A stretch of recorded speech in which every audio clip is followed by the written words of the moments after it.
Day 7. CareerBoost Initiative by the Instright Pathways Youth Foundation focused on product design and sustainable development goals (SDGs). The sections were anchored by our moderator, Akin Success. We had 2 expert speakers share insights on their respective topics on SDGs, along with the UI and UX specialist who has been with us since day 1. Now, let's dive into the lectures. Hello, good afternoon, good evening. Welcome to day 7 of the CareerBoost Initiative for African Youths. My name is Ololade Adeshui, and like you already know by now, it's been a week. I am your facilitator for the UI UX design training. Yes, once again, welcome to today's session. Day 7. Today we're going to be looking at prototyping. A lot of English, I know. We've talked about wireframes, we've talked about designing user interfaces, we've talked about user personas, we've talked about user interviews. So you're like, what is this again? I know. Just take a deep breath. Nothing too serious. It is something you're definitely going to get. You're going to understand what this is about. I hope we all did our assignments from yesterday with Figma. There are other tools that you can use for designing, right? But because of the benefits, the versatility of Figma, like I showed you yesterday, you can come up with presentation slides with Figma. You can document your user research data on your FigJam, and you can come up with your interfaces on Figma itself. So it's like a whole lot of benefits packed into one. That's why most of us designers, UI UX designers, always recommend Figma to you. So you don't have to move from tool to tool, from maybe Miro to Figma to Balsamic so you're just in one place doing everything. Right. Yes. Notable mention, of course, the Instride Pathway team for this beautiful opportunity. Right. So yes, today's lesson, I am going to be introducing the concept of prototyping to you guys, and I would also tell you why prototyping is very useful when it comes to UI UX design. And I hope that at the end of today's session, today's class, today's lesson, that you guys would have understood what a prototype is. Not only understand what prototypes are, but you would also know the different types of prototypes that we have. And you would have also learned how to come up with a prototype for a simple app. Now, let's begin. What is a prototype? Right. What is a prototype? So we're starting with the basics. What is a prototype? Now, I mentioned here that a prototype is like a rough draft of your app or your website that people can interact with. So it is not the actual thing, but it is like a replica of what the real thing is going to look like. I think I must have mentioned it at some point when we were talking. Okay, so now it's like wireframes is the blueprint for prototypes, right?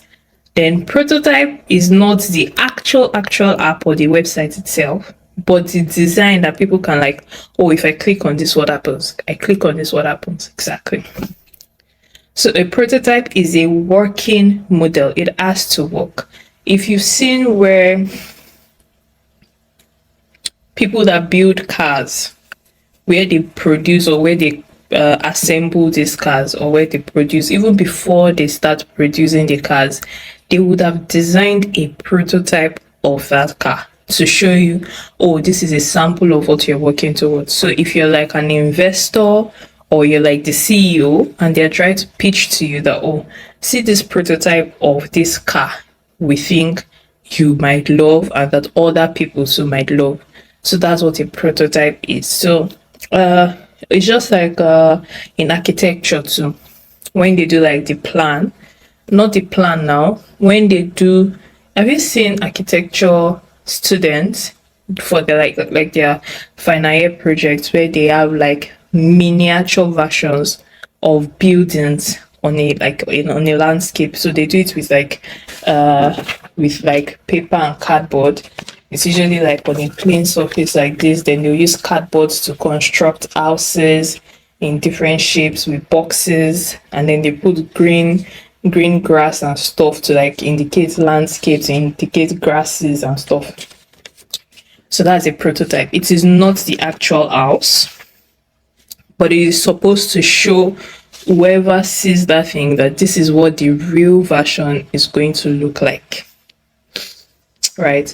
So you're trying to, I've used the cars, I've used house for example. What else can I use for example? I just want you guys to really understand what a prototype is. So with prototypes, you can easily test and even explore how it is going to work before they now start finally build it. So remember that design is not where a product's life cycle ends. The developer still needs to write the code so that they can bring it to life. So you as designer, you're just like showing them, this is the vision, this is what we are working towards. Now you as a developer write the code. That's basically it. So you have to be able to show not just developers. For instance, there are people that before they even build an app, they test it, like they use the prototype to test with people, to test with maybe investors, to even see if this product they are trying to build would actually make it in the market, like would actually blow in quotes. Do you understand? So you are just playing around with it. You keep okay, this thing is not going to work, because now you're testing it like you're using the actual app, right? It is not the actual thing, but it's like a prototype. It's a replica of what it is, but it's like in digital format. You don't have the real life copy yet. It's not live yet. Do you understand? So you see what works. You can identify issues even before the final version is now worked on, and then people can go on Play Store or people can go on the website and search for it, maybe on Chrome or Opera Mini, to search for that website. Now, why is prototyping, or before we even start talking about why prototyping is important, right? I think I should mention something about prototyping, basically. So apart from the fact that you remember I mentioned that wireframes are like the blueprints, but now it is blueprints of the product you're trying to work on. So it's just like outlines. You remember when we do wireframes, it's just outlines. You're not doing any paparazzi inside, no images, no colors, just plain boxes, rectangles here and there. Exactly. But now with prototype, they would allow you to be able to interact with the design. Don't worry, I am going to show you samples. I am going to show you samples, designs that we can interact with, or we would even work on a design ourselves today. I hope we have enough time to do that, right? So with prototypes, you can click on buttons, you can move through different screens. Basically, you can just use the platform the same way it will be used when it is finally done. Now, prototypes would have images, they would have colors, they would have all of those things. If you see what we were doing yesterday, I was low-key already converting the wireframe into a prototype. Do you remember when I started adding colors to and images to my design? So I started off with a wireframe where I just put a lot of boxes to indicate where what is going to be what. You guys remember? Yes.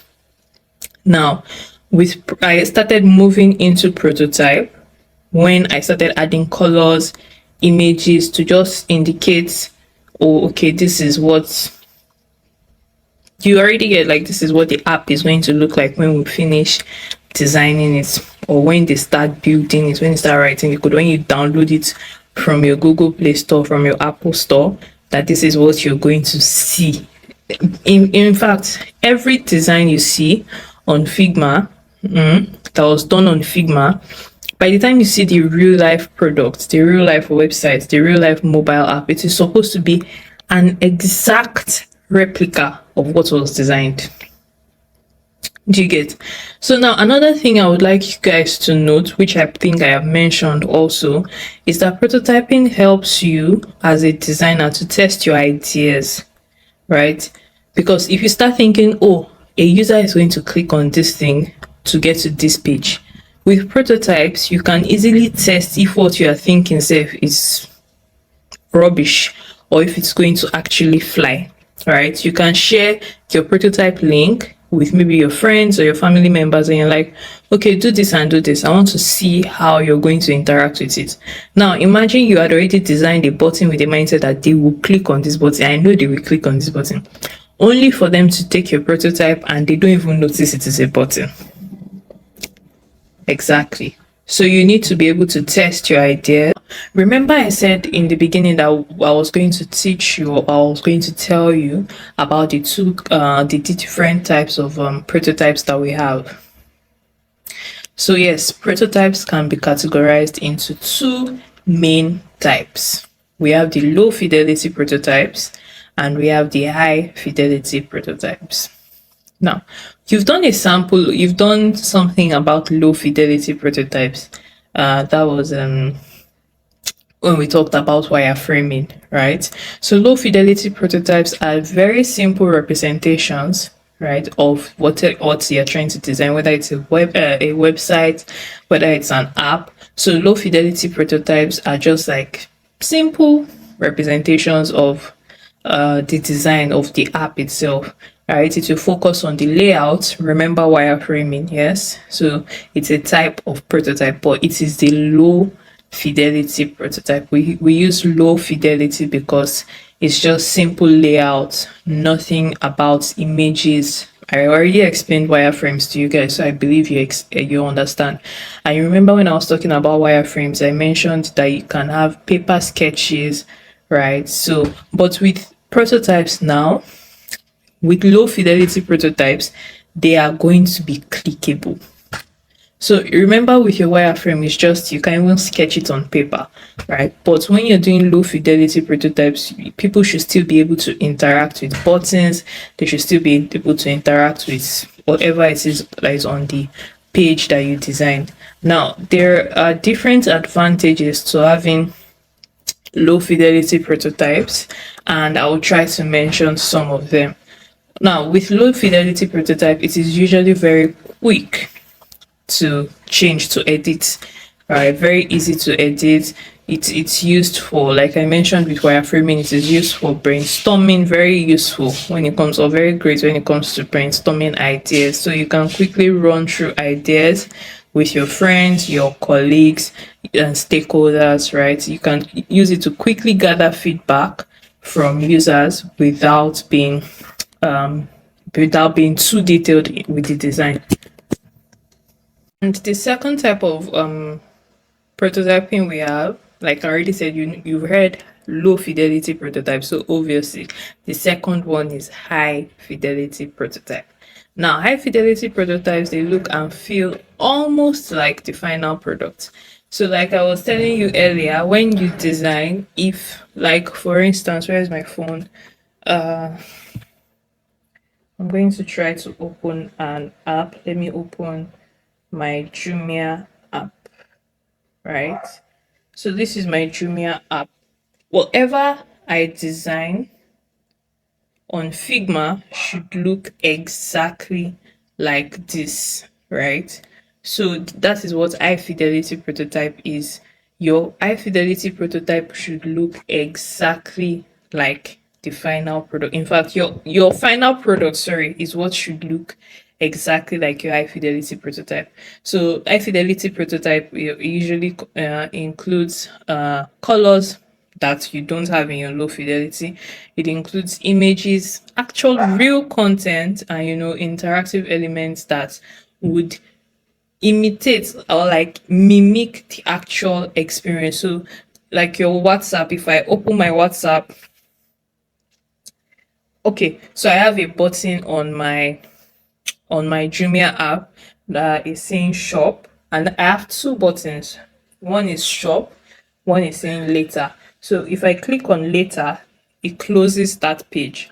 Exactly. So with your prototype too, you should be able to prototype it in such a way that the exact interaction that you would expect to see on your live product is what you're going to do in the design itself, in your prototype itself. Now, so like I explained yesterday, we use Figma, but there are all other tools that you can use to do your high fidelity prototypes. We have Adobe XD, right? We have InVision for your high fidelity prototype. But for this session, we are going to be focusing on Figma. If you'd like to explore, you can go check out Adobe XD, you can check out InVision, right? But yeah, for this class, we are looking at strictly Figma. So again, if anybody were to ask you what are the advantages of coming up with with high fidelity prototypes, you're going to say things like, oh, it's going to give you a very realistic representation of the final product, right? You would use this high fidelity prototype to test, right? So you can share it with your end user or your proposed end users to see if the user flows. Remember your user flows? Exactly.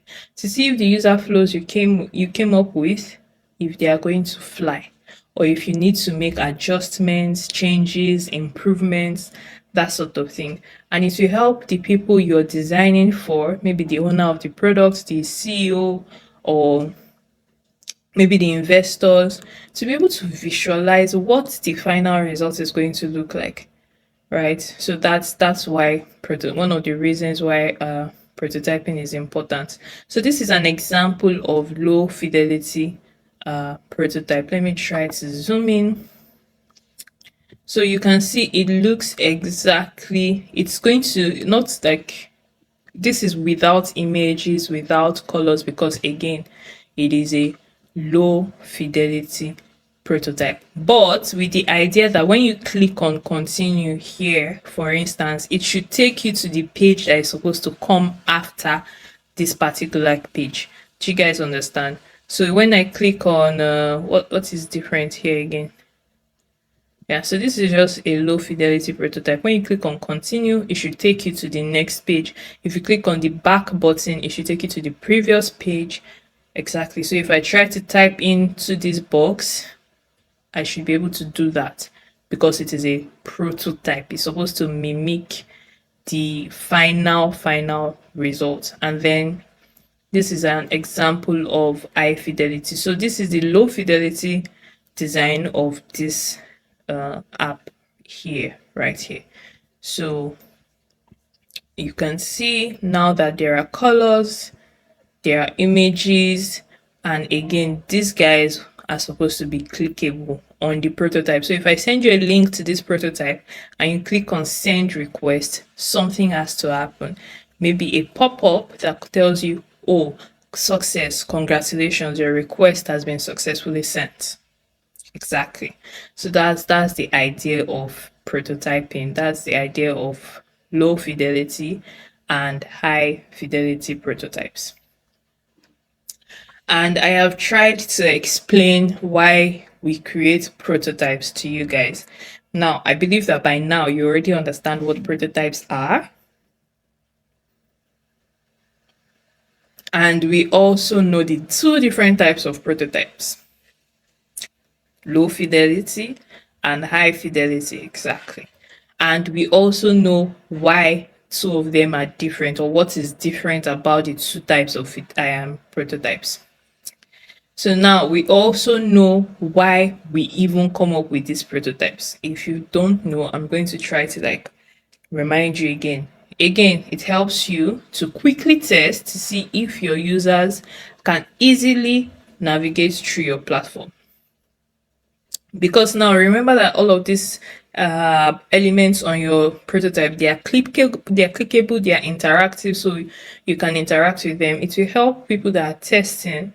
It will help you to see, so you can observe. Remember observation when we're talking about user research. Yes, so you can observe them when they're using this what's it called now, this product or your prototype, to see if you need to fix anything, if it's the buttons, if it's your menus, if it's your navigation bar, if it's your header, whatever needs to be changed, you can easily catch it from that point. So yes, it helps you with testing.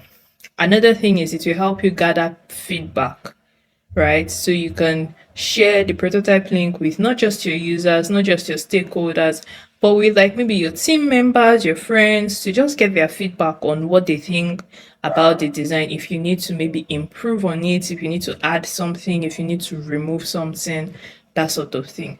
And I also mentioned that it helps you to identify issues early. You remember now, because you've tested it with users, you've gathered feedback. If there are any issues that need to be fixed, that need to be improved on, you can easily do that at the before you even start doing the proper design, right? And it will also help you to uh, improve collaboration. Yes. So if I am designing something and I want to show it to the developers that, oh, this is what I want this thing to look like at the end of the day, you can just share them a prototype link and they can test and they'll be like, oh, okay, I get it. I am going to implement it exactly as you have done. I hope we understand. So for our activity today, we are going to create a low fidelity prototype of a sign up page for a new app. It could be any kind of app, just make sure it is the sign up page and it is a low fidelity prototype. Do we understand? So that's going to be your activity, but for this class, should we do this? Should we do it now in class, or should I don't know if you guys are with your laptops here to test to do this activity. But if you're not with it, I want you guys to do this when you get home. Take out your Figma app. You already know where to select your frames from. You already know where to select your shapes from, your rectangles, your circles. We're going to do an example. Just calm down, right? So what do you need? If you want to do a wireframe first, right, you can start off with that. You can sketch out your low fidelity, your wireframe, just a layout. And obviously now when it becomes interactive, that is when it is a prototype. So when it is clickable, you can do stuff with it. You can click on back button and it will answer you.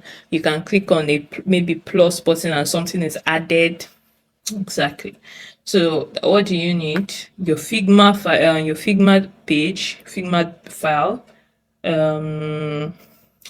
You already know that we are working on what?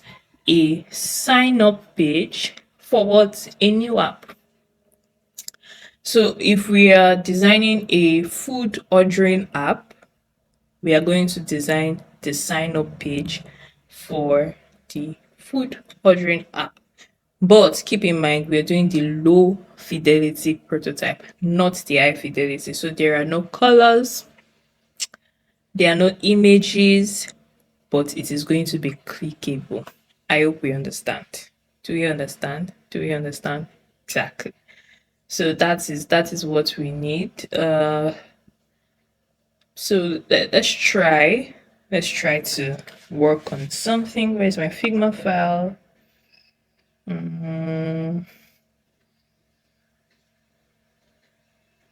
Okay,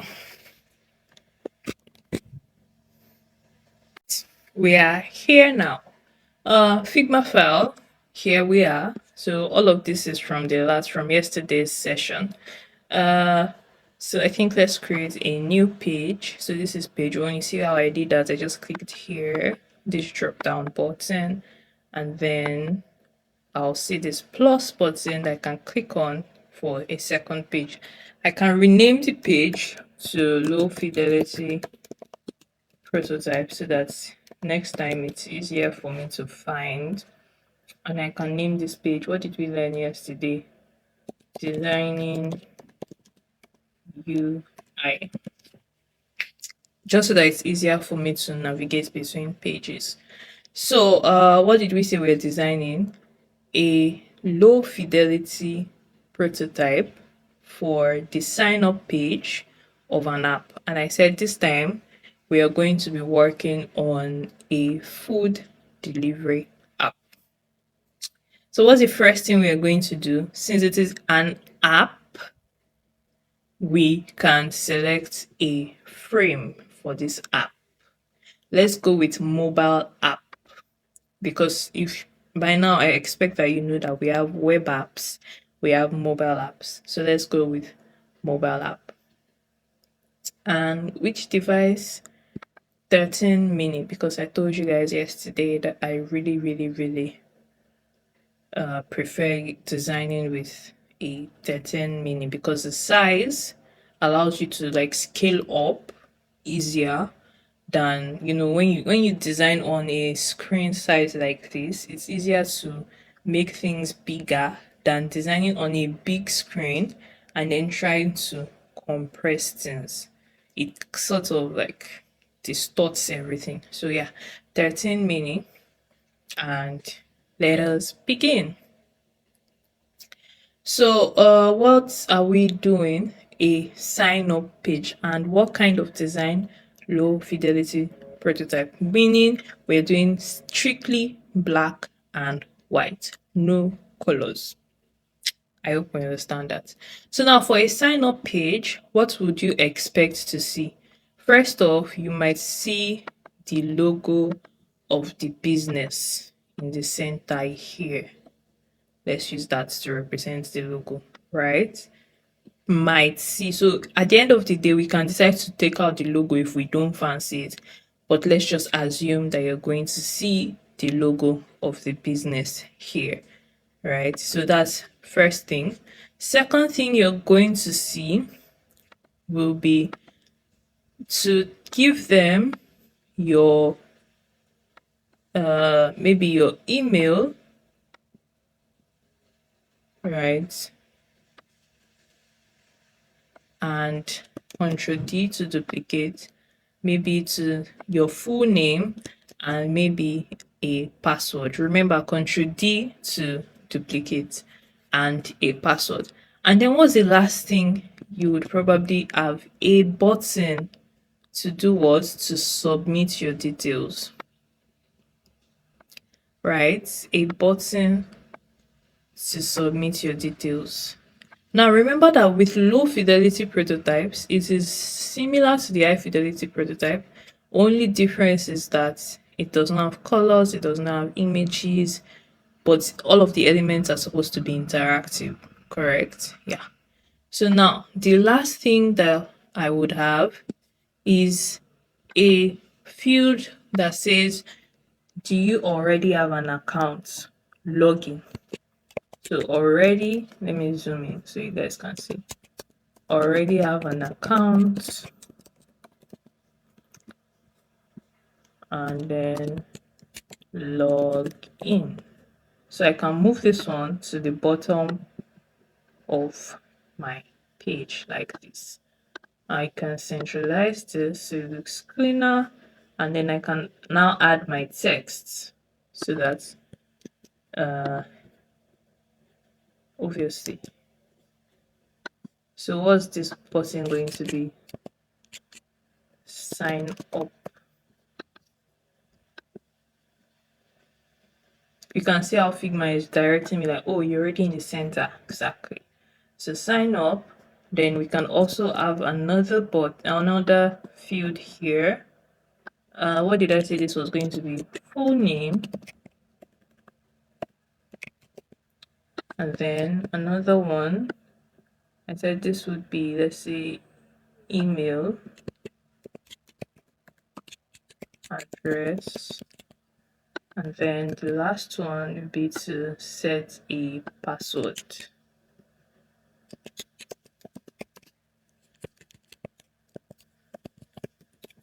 Right, you guys see that?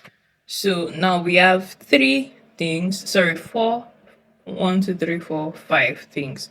Remember, this is for the brand's logo. This is the full name. This is the email address. This is the set a password field, and then this is a sign up field. Now, this is a low fidelity wireframe. Now, to make this interactive, what can we do? I can duplicate this page in such a way that I'll now tell my developer that when they click on this, I want this one to now come outside like this, right? And then I want this guy to change and just have a stroke like this, but let's use the same color for the strokes so it's not so harsh. So when you want to type, as soon as you just clicked on this, I'll show you with prototype so you guys see. So once you type in, this is like the typing page. Then the next page, when you finished typing, when you've typed into the what's it called now, into the field. So let's put, whose name should we put? Sharon Oja, right? So now you can see the difference. This is like the default field when they are typing, when they click on it to type, and then when they finish typing. Now, even without the design itself, I have come up with this in less than, how many minutes now? Say 5 minutes exactly. So if this is not going to work and I have showed my developer, I can easily tell me and I would make changes like quick on the bats. Do you get? So let us now do the prototype, because this is not yet the prototype, because this is not interactive. If I share this file with you, there is nothing, you can't click on anything to know anything. Do you get? So let us make this interactive. What do? You come up here to your right, you see design, you see prototype, click on prototype. Now you would see interaction, you would see scroll behavior, and you would see show prototype settings. Let me start with show prototype settings. So this means that when they are playing this prototype, when they're trying to interact with this prototype, what screens, what phone device are they going to see? I like to be fancy. Let's use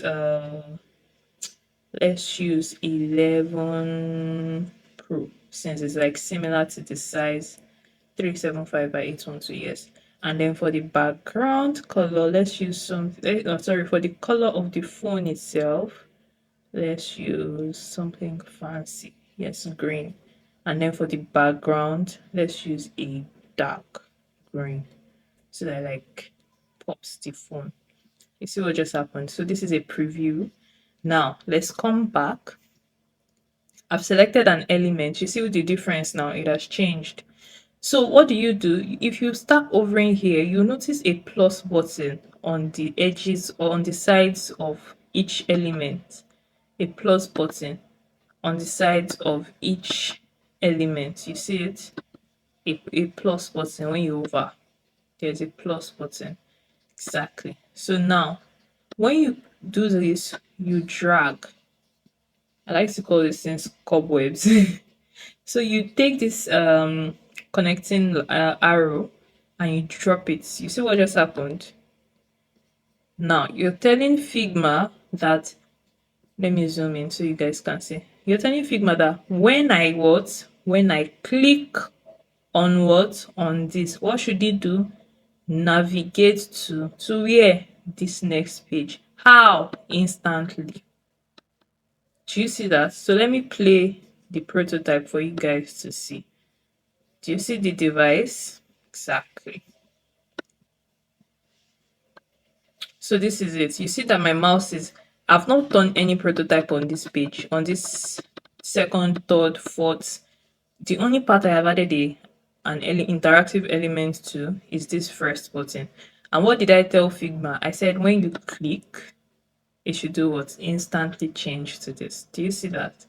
So you see now, nothing is showing blue because I have not done anything here. But now let us add an element, an interactive element to this one. So I'm telling Figma now that when I now type finish, because I don't want to go through the stress of doing the variable for keyboards here, that it should change to what? To this page. So I'm going to show you on the prototype now.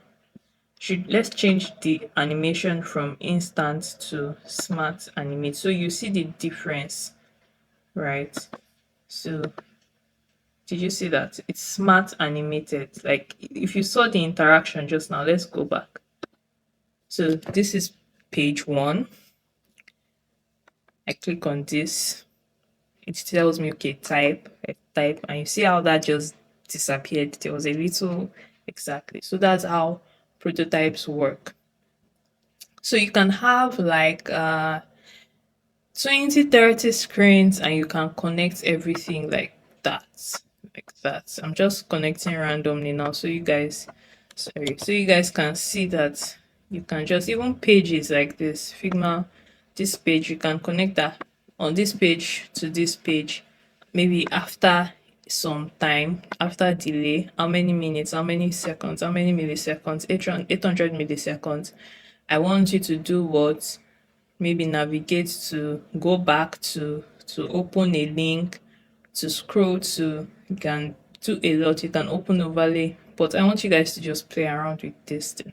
So let me add one last screen so you guys can see the beauty of prototyping. One last screen. Where is this? Okay, let's do the pop-up. That's okay. Oh, after you finished signing up, if your sign up was successful, let's delete all of this, right? And I want this one to be like an overlay, so let's do a dark background and reduce the transparency. Now let's add a random shape into it and add color to it, white. Yes, good. Now let's make the size 327 and center it. Okay, and let's do 327 to just because. Okay, now let's add a little corner radius. Let's say 8. Can you see how that changed? Yeah. So now I'm going to do your sign up was successful, or you've successfully signed up. But remember, we are doing low fidelity. So I can't put any oh, thumbs up, well done, or celebration icons, none of that, because this is a low fidelity wireframe prototype. So I'm just going to use maybe a square to represent that, oh, when I finally start doing my high fidelity, I would replace this with an illustration, an icon, a GIF, whatever. But I'll replace it with something, and then I can add text here. Let's add text. Sign up successful. And increase this because obviously it has to be bold. Let's do semi bold and let's center it and let's space it well. Now the next thing I'll do is add like a supporting text, or like let's just say welcome to CIAY training. you can now proceed to your dashboard. So let's, okay, this one is extended. So let's do this. Let's correct this.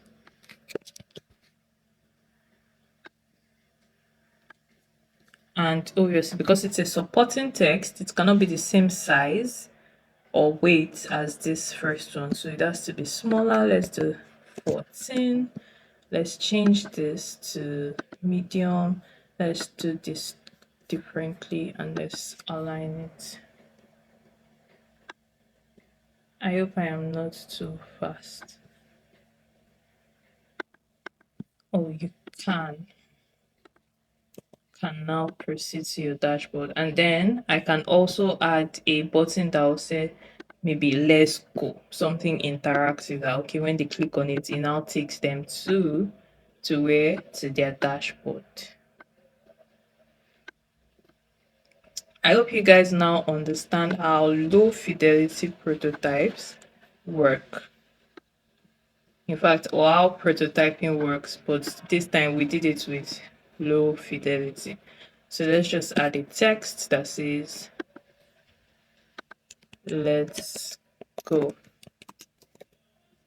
because when they click on this, it takes them to the app directly. So let's just connect this last one. I want to do a different interaction is why I'm doing this, and then bring it here. Now I'm telling you that on click, when you click on this sign up button, don't navigate to anywhere, but open overlay. You would see it now. What does it mean? Something overlay on something, exactly. So open overlay. Now let's do that on our prototype over here. So let's start from the beginning. Full name, click on it. I am typing. I finished typing my name. Let's assume that I have finished typing my email address too, and I have finished putting a password, and I just click on sign up. Do you see that? Open overlay. Your sign up was successful, and voila, you now have your low fidelity prototype. Now, after doing this, when you share it with, like, if you're just trying to understand the user flow, you're trying to like visualize what the design, what the journey is going to look like, so you can share this with maybe your developers, your friends, to like see if what you were working on, it makes sense. So when you see people using it, you can be like, oh, okay, I need to put something else somewhere here that would make people know that this is what I am talking about. Do you understand? So yes. That's it, guys. Thank you for coming for day 7. This is day 7. Yes, day 7. See you guys tomorrow as we continue our session. Have a wonderful evening. Good day, everyone. I'm Amabong Basi, speaker for InStride Pathways Youth Foundation, and I'll be speaking on health literacy and career opportunities in global health. This is a lecture for the annual 30-day CareerBoost Initiative for African youth, pioneered by the InStride Pathways Youth Foundation. So we'll just go ahead. Health literacy is basically the ability to obtain, understand, and use information to make informed health choices. So the whole point of health literacy is to know enough to make informed decisions about your health. Now, according to the U.S. Department of Health and Human Services, it's known as the degree to which individuals have the capacity to obtain, process, and understand basic health information and services needed to make appropriate health decisions. Now, health literacy encompasses a lot of skills. Various skills include reading, comprehension, and critical thinking in order to navigate the healthcare system, to manage your personal health, and prevent diseases. Now, we're in an era where you could get information quite easily. And to be honest, it's as dangerous as it is helpful, because you can get information that is not beneficial to you. You can get the wrong information. Same where rumors are being spread, wrong information about health is equally spread that way. So you need to know the proper source, the right source for your information. Now, being health literate will help to make decision. Provides enhanced decision making, improved health outcomes, because if you know more about your health, you manage your chronic conditions and you manage them better, and you also have better preventive care. So studies have shown that individuals with higher health literacy levels experience better health outcomes and lower mortality rates. So this is an example by Beckman et al. In 2011. Now, health literacy will also lead to reduction in healthcare costs, because it will prevent costly emergency care through better management of health. Now, I'm going to use an example.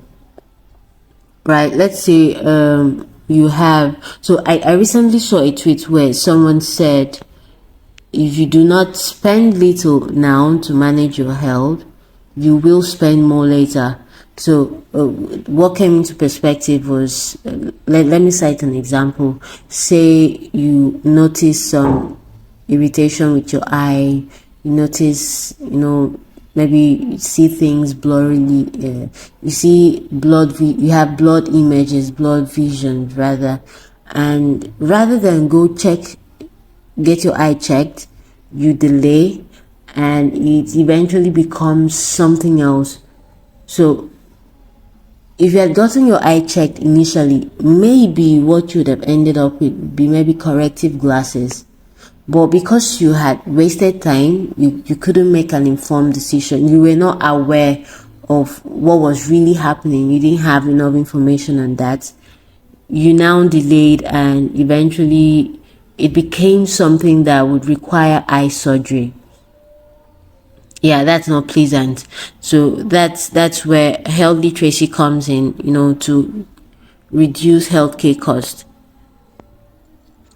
I'll move to global health. Global health is the health of populations in a worldwide context. So the same way we have international health, we have public health, which could be restricted to certain populations. Global health is all-encompassing. It's an area of study, research, and practice that places a priority on improving health and achieving equity in health for all people worldwide. So now, problems that transcend national borders or have global political and economic impacts are often emphasized. So it's worldwide health improvement. Yeah, that's what global health is all about. It encompasses many fields, including healthcare, science, politics, economics, and sociology. So careers in global health leverage on knowledge and skills in policy development, international relations, and communications. So these are a list of some available global health career specializations. We have cancer, which is where I'm concerned with. We have child health, disease prevention and control, global health advocacy, global health innovations, global health nutrition, health leadership, health policy, HIV and AIDS. HIV and AIDS is actually more, there's spotlight on HIV and AIDS in Africa, right? Epidemics and pandemics, maternal and newborn care, mental health, sexual and reproductive health, tuberculosis, and vaccinations. Now, these are frequently asked questions when it comes to career opportunities in global health. People ask, do they need to be doctors to do global health? The answer is no. You do not need to have a medical certificate. You don't need to be a doctor, a nurse, pharmacist. There's a range of professionals, professions in global health. Do you need a degree in health field? I just explained that. No. Do I need a degree in global health? No. To start, no, you do not. But eventually, you will have to get further acquainted. Get further degrees. You need a master's in public health, which is more relevant than master's in global health. Now, MPH is more established. Do you need to be an academic to do global health? No. Do you need a job at WHO to do global health? No. And do you have to move to an LMIC, a low middle income country, to do global health? No. But the truth is, as in most African countries are low to middle income countries, so that's already an advantage for you. So down the line, I'll talk about skills and competencies that are valued in global health. Now, these are categories of career paths in global health. Now, healthcare delivery and management, research and academia, policy and advocacy, public health practice, non-profit and humanitarian work. Now, these categories are kind of intertwined. So you might have a professional in one category also being in another category. For example, public health practice, you will have those in healthcare delivery and management also being part of public health practice, even those in research and academia and non-profits and humanitarian work. So they're basically intertwined. So for healthcare delivery and management, these roles involve providing medical care and managing healthcare systems.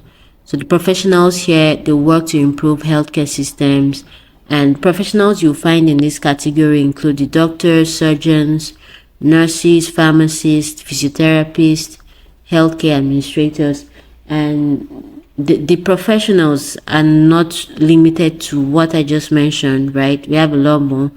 And organizations and employers you'd find for those in this exercising this role, you have the WHO, the Centers for Disease Control and Prevention, UNICEF, non-governmental organizations, ministries of health, and also private healthcare companies, the hospitals and the likes. For research and academia, they focus on studying health issues and developing solutions. So we have a prominent public health concern, global health concern. Those in research and academia will go forward into studying the problem and trying to find solutions to them. Like we had in the COVID case, I think I'll use that example a lot here. We had in the COVID case, we had research scientists doing a lot of things, trying to find ways to save lives and the like. So here we have epidemiologists, biostatisticians, and scientists generally. So a biostatistician uses numbers, right, to answer pressing questions in public health and medicine, to use statistical analysis. So they might research what causes cancer. They might find out if a new prescription drug works. They can find out how harmful certain chemicals are for the body, or how long a pandemic will last using numbers, right? They can make such predictions. And they design clinical trials and they evaluate drug or patient outcomes. Now, epidemiologists investigate patterns and causes of diseases, injuries, and disorders in society. They try to reduce their occurrence and risk through research, education, and health policy. So you might find them in government, in private sector, with health insurance, or pharmaceutical companies, or in non-profit organizations. So they typically specialize in areas such as maternal health, infectious diseases, environmental health, genetics, emergency response, and mental health. So policy and advocacy, these roles involve influencing health policies and promoting health equity. So the focus on influencing health decisions.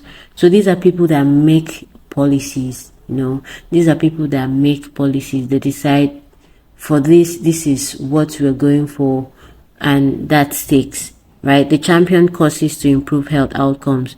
So they stamp their foot down, and those in advocacy, they make us aware of situations at hand, what to do to prevent these things.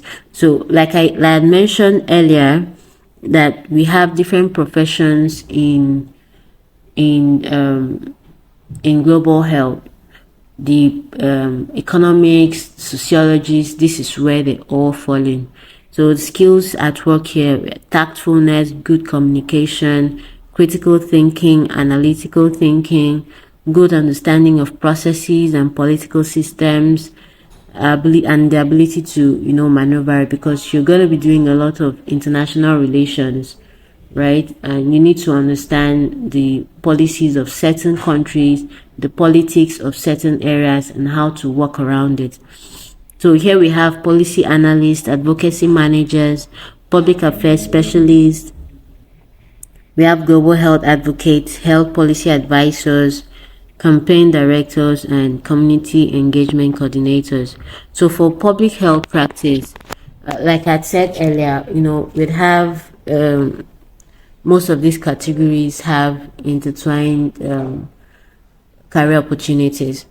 So basically what they do in public health is they implement health programs and interventions, right? They make use of the policies that have been made, and they use that to implement the solutions, the interventions to the problems we have. So here we have the epidemiologists. I had explained what they do earlier: health educators, program managers, environmental health specialists. And these organizations are where you most likely find them: government agencies and NGOs, that's the non-governmental organizations. And the non-profit and humanitarian work, they basically provide aid and support in crisis situations. We find most of them in the northern region, right? Because that's in Nigeria. We find most of them in northern region, providing relief and support. So program managers oversee humanitarian aid programs and ensure effective response. Fundraising and development professionals secure resources for the humanitarian work. We have those in communication and advocacy who raise awareness and mobilize support. Then we have the field workers who provide direct aid and support in crisis situations. So some of the people we have in some organizations we have that do this, we have the Doctors Without Borders, right?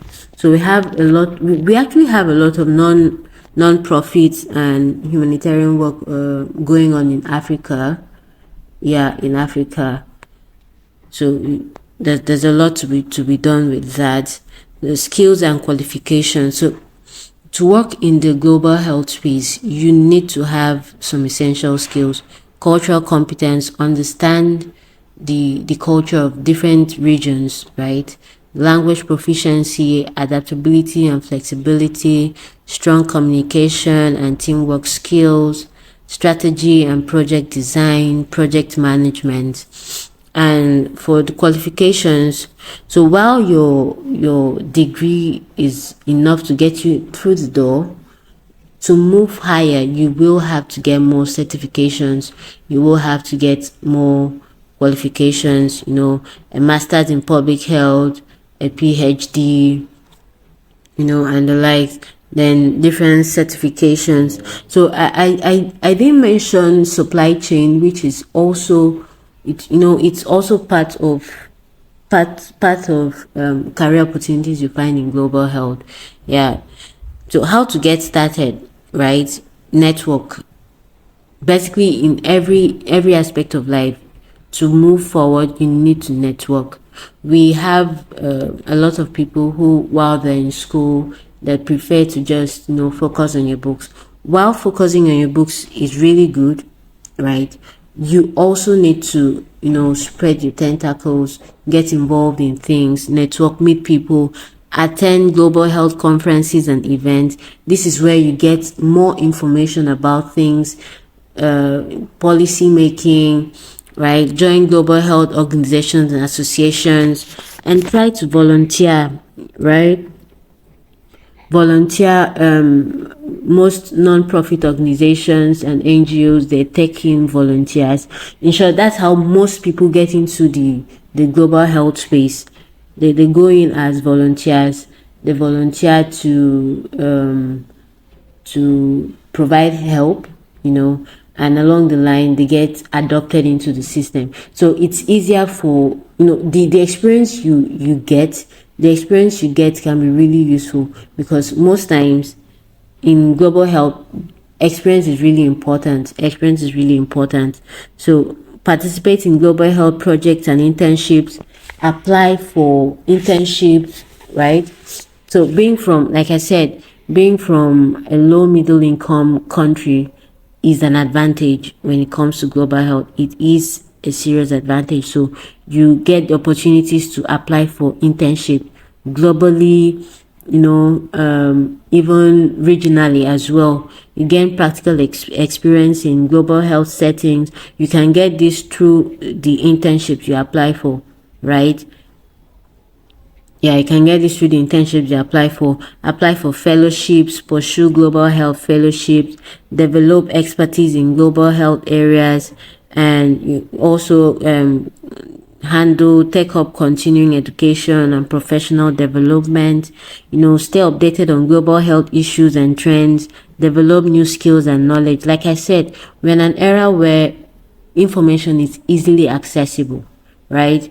There's a way you key into Google and every day you get updated with trends in global health, trends in internships, global internship, even fellowships and the likes. We have some for Africans and we have some globally, basically.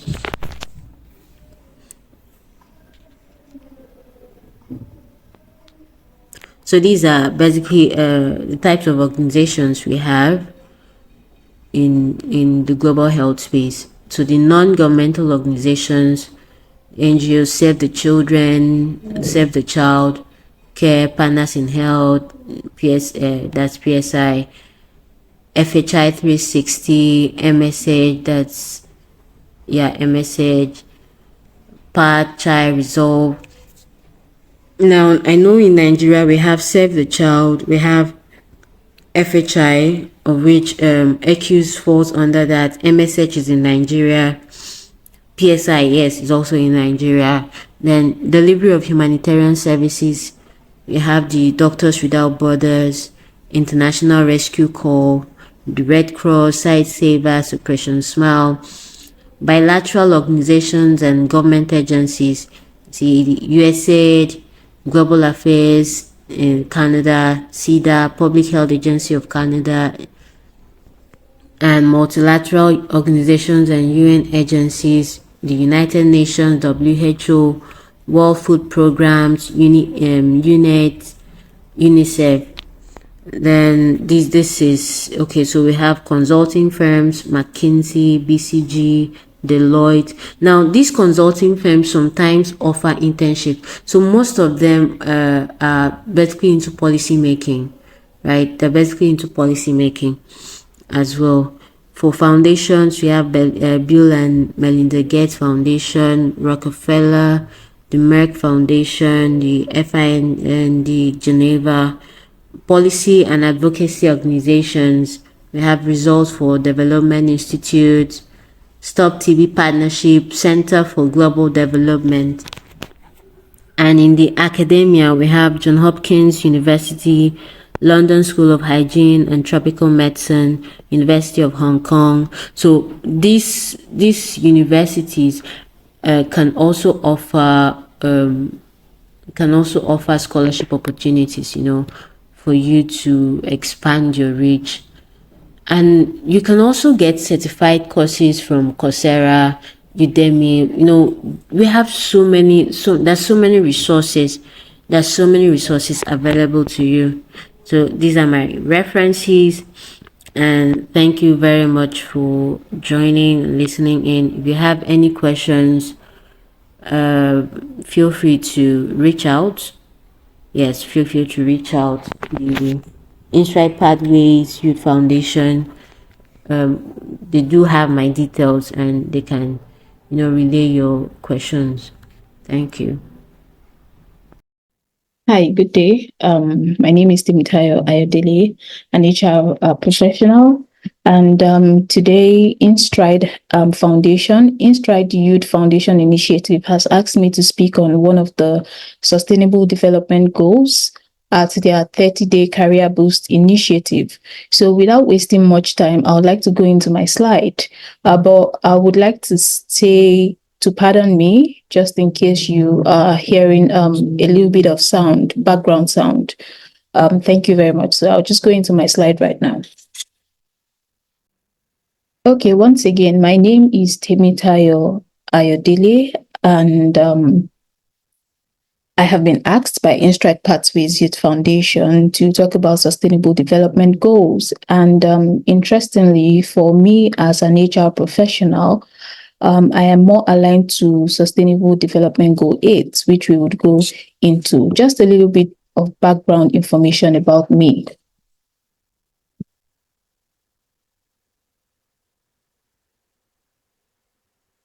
So I am an HR professional with over 5 years experience, and I have worked in industries like agro trading, consulting, healthcare, First Nations organization here in Canada.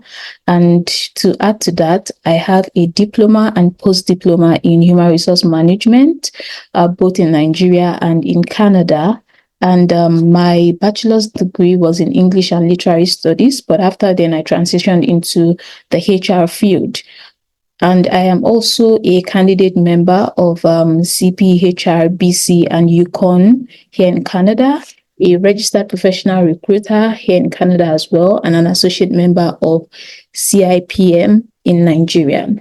To add to that, I am the co-founder of Primary Consulting. Primary Consulting is an HR firm that deals with personal branding for professionals, as well as helping with graduate school applications and also recruiting for small organizations. Now, I'm sure some of you may be familiar with the Sustainable Development Goals, but just a little bit of background about the Sustainable Development Goals. So it was brought into light by the United Nations, and some head of states and government representatives came up with the Sustainable Development Goals from 2015 to 2030 during the 70th anniversary of the organization at the headquarters in New York. And at that meeting, they decided that they would come up with new global sustainable development goals, which is what we have today. So you can just do a Google search of sustainable development goals, and you see the 17 goals as well as 169 targets. And hopefully, the United Nations is looking to achieve all of those goals come 2030.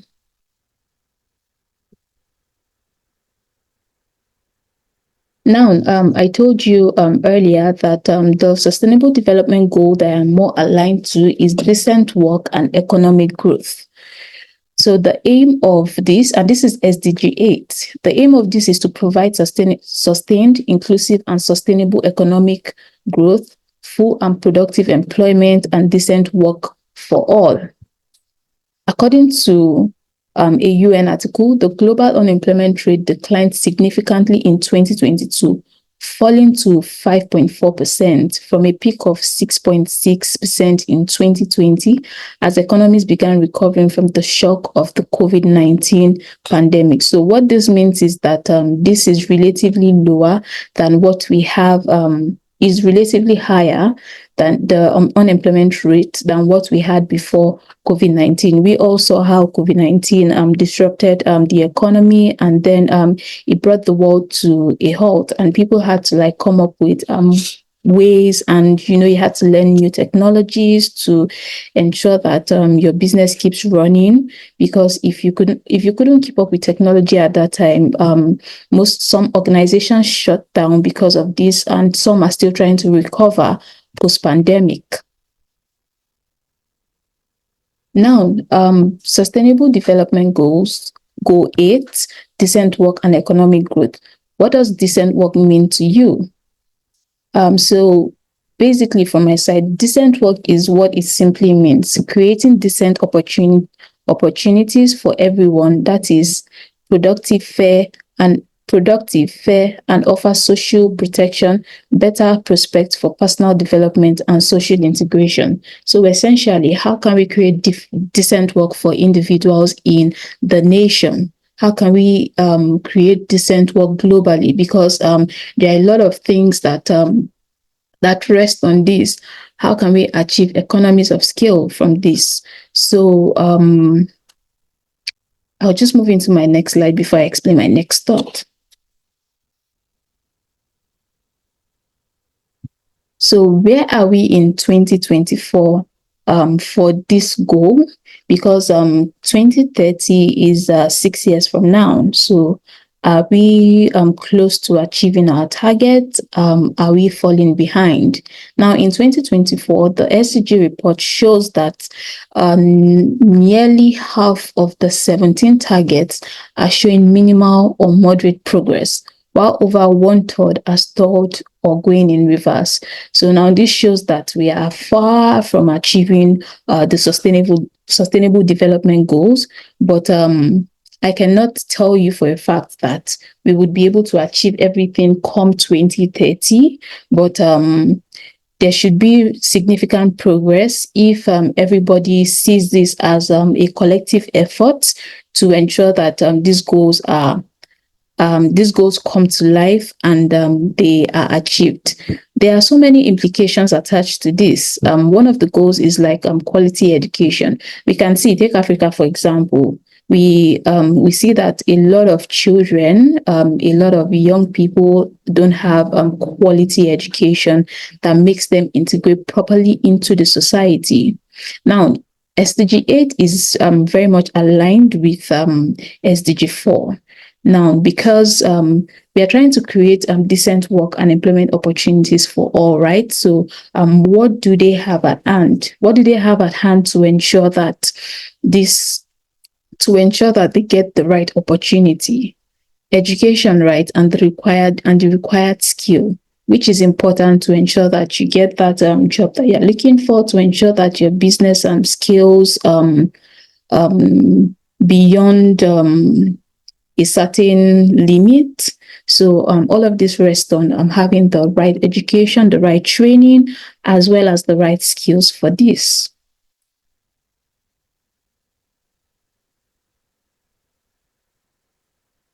So now it brings me to the question, how do we promote decent work if we are going to achieve this goal? I feel like a lot of enlightenment needs to be done around achieving these goals. So I would first like to say that you should find the one that you are properly aligned with and see how you can make an impact to ensure that this goal is achieved come 2030. Now, how can we promote decent work? I'm going to be speaking from 3 different perspectives. Perspective 1, the government.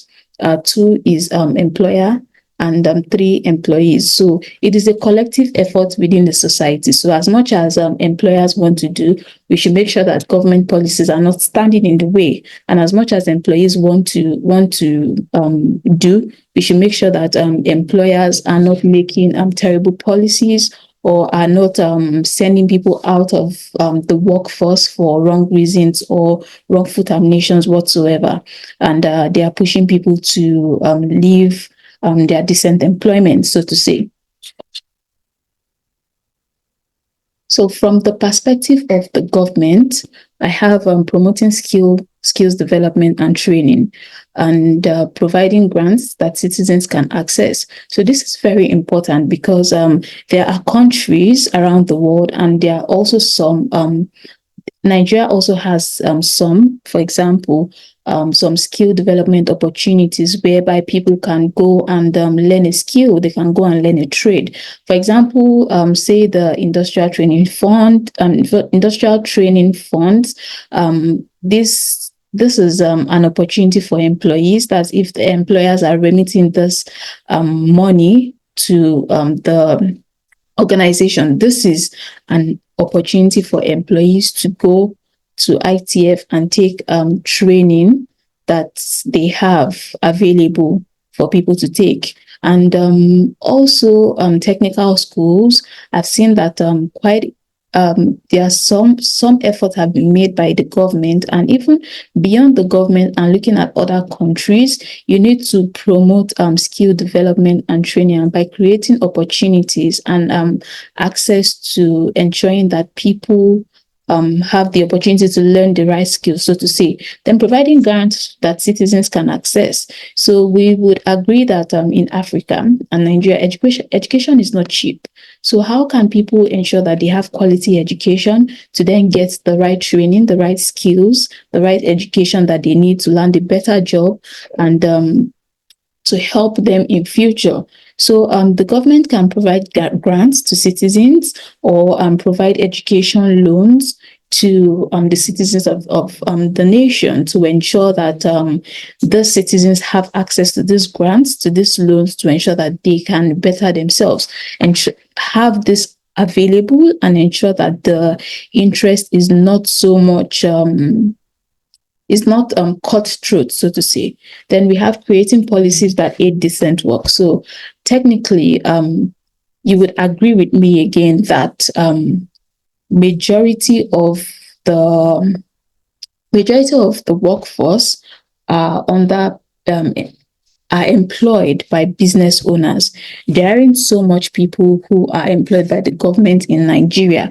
So how can the government aid this? So what the government can do is that ensuring that there are policies in place that helps business owners to ensure that they stay in business, so that in turn, and to ensure that they stay in business and to ensure that they don't run at a loss, so that in turn they can hire qualified people, and they can also pay a decent wage to their employees. And lastly, we have creating a thriving environment for businesses. Again, this rests on policies, because the environment has to be enabling for business owners to ensure that they are successful in whatever business that they are doing. Now, from the employer perspective, I have offering better compensation.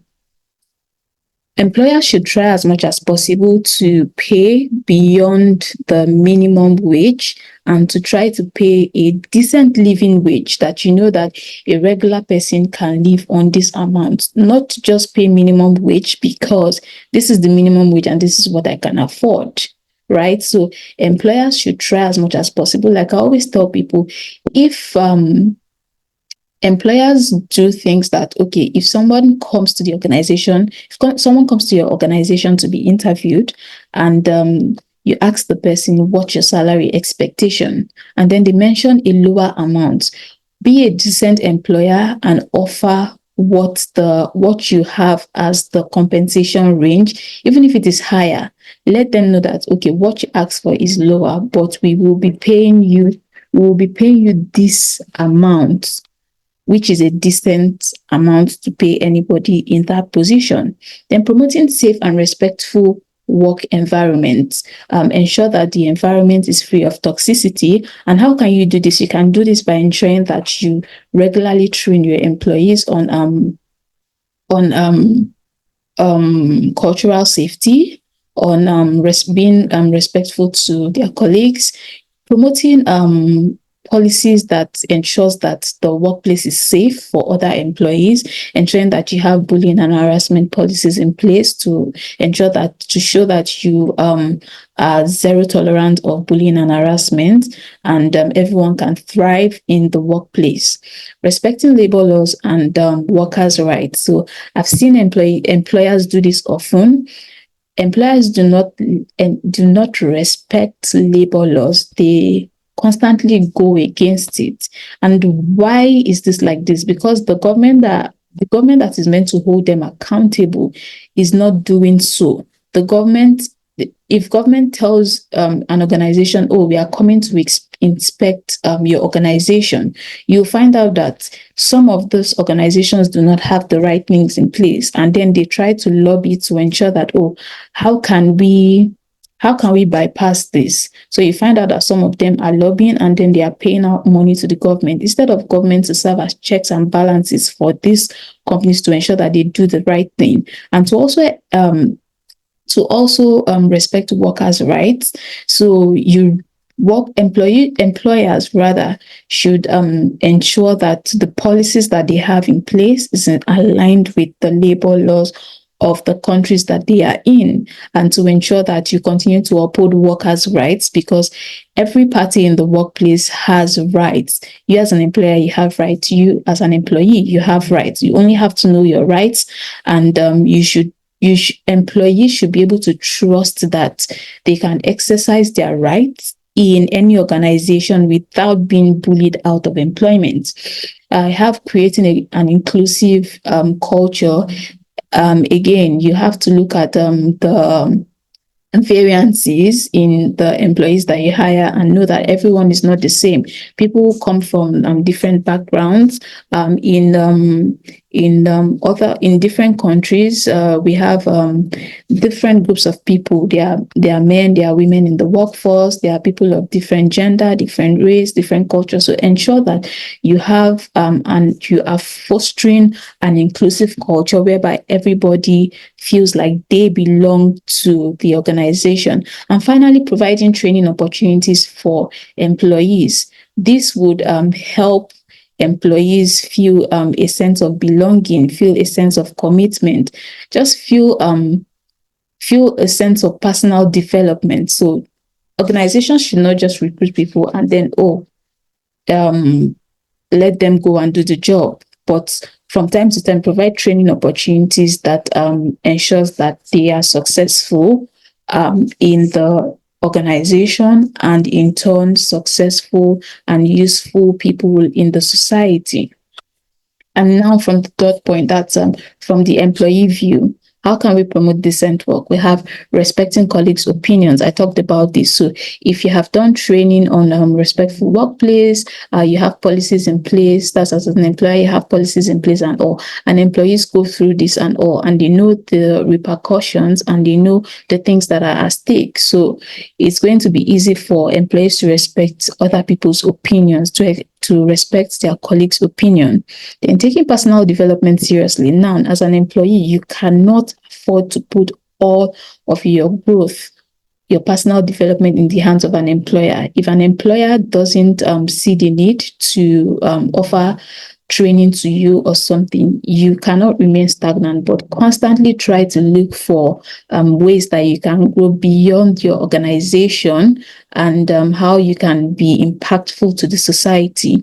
Then finally, upholding labor laws and employment right and employers' rights. So like I said, this goes both ways. As an employee, how can you uphold employers' rights? Ensure that the laws, the policies that are in place, you read it and you follow it. Ensure that you're not stealing out of your employer's time.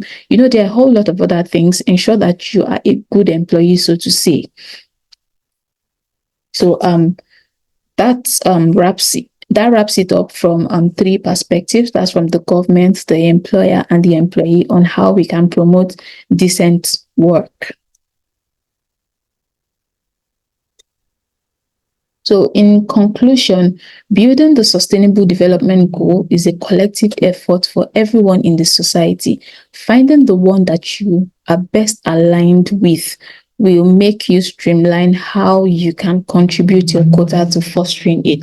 Like I said, this is a collective effort. Whether we would achieve the Sustainable Development Goals come 2030, whether we would achieve all of it, sincerely, I don't know, and I cannot promise you this, but then just ensure that we contribute our quota to ensuring that we try as much as possible to fulfill these goals. So How can you promote decent work again? Ensure that wherever you are, whatever you do, ensure that you are working actively and positively towards ensuring that this goal is achieved, not by going against it. So one of the ways in the past that I've tried to contribute my own quota is from time to time I offer like training to people, and this would be like on employability skills, how to be an employable person. So you know that in essence, if you are empowering yourself to be employable, then you are paving the way to having a decent employment. And from there, you are paving the way to end poverty for you as well as your family. It goes on and on. And all of these goals are tied to each other if you look at it in depth. If you look at it in depth, all of them are tied to each other. So you just have to ensure, find the one that you are aligned with, see how you can make a positive impact. Even from time to time, I post like jobs on my social accounts, genuine jobs, of course. I post it on my social accounts, on LinkedIn, on Twitter. I post those jobs to ensure that it reaches the right candidate. But I also, one thing I also actively do is, me as a person, I decided that any job posting that I'm going to post, I'm going to ensure that this posting, at some point in time, I ensure that this posting will not be less than 100,000 naira. That's for a posting that I do in Nigeria. That's in salary, 100,000 naira in salary. Because if I'm trying to promote decent work, then I see no reason why I should be posting a job that is offering 20,000 a month to somebody. That is not decent work. You would agree with me that that is not decent work. But rather, I decided that I would post something that, okay, can anybody live decently on this amount? That was back then, but we all know how the country, that's Nigeria, is right now. So at every point in time, I believe I'm speaking to youths, and I'm speaking to young graduates today. At every point in time that you find yourself, ensure that you are doing something to develop yourself and to make sure that you are employable in future. Now, when I was in school, as in my undergraduate days, I did not really know some of these things. So the times that I wasted playing and all, if I'd been using it to learn a skill, or if I'd been using it to say, okay, this is the line that I want to go to in future, let me start learning towards it, how I can be like a better person to work in that field. Look for volunteer opportunities, look for internship opportunities. You know, not everything is money. At the start of your career, you may not necessarily earn the amount that you want to earn, what you desire. But you agree with me that through volunteering in organizations, probably find the ones that you have interest in, write them down. In organizations, if you volunteer in organizations, you gain experience. And you don't just gain experience, you have this on your resume. And from there, whoever you worked with, that is your boss, can even write a reference for you in future, or they can connect you to a decent job in future. So you never know. Not one of the trainings that I've taken at some point in my life, even though at that point I didn't need it, but I realized that in finding a job, like in future, I realized that some of the trainings that I have done in the past made me get the job that I was applying to. So try as much as possible to constantly develop yourself. And once again, you can go on the United Nations website, or you can do a simple Google search of Sustainable Development Goals, and you will see the 17 goals, which they are aligned to ensuring that the people are better, prosperity, a better environment, and so on. So thank you very much, InStride Youth Initiative. Thank you for having me. It's a pleasure, and feel free to connect with me on LinkedIn. And if you have any further questions, you can shoot me a message on LinkedIn, and just let me know that, okay, you attended the 30-day career boost initiative program, when introducing yourself and then your question so that I can respond, because I get a lot of messages from people from time to time. As an HR professional, people are looking for opportunities. So in order to make me respond to you faster, please just put a note on where you know me from. That would help me navigate and know how to relate with you. Thank you very much once again. I hope that you can take this this session today and use it to make an impact in your society and something meaningful.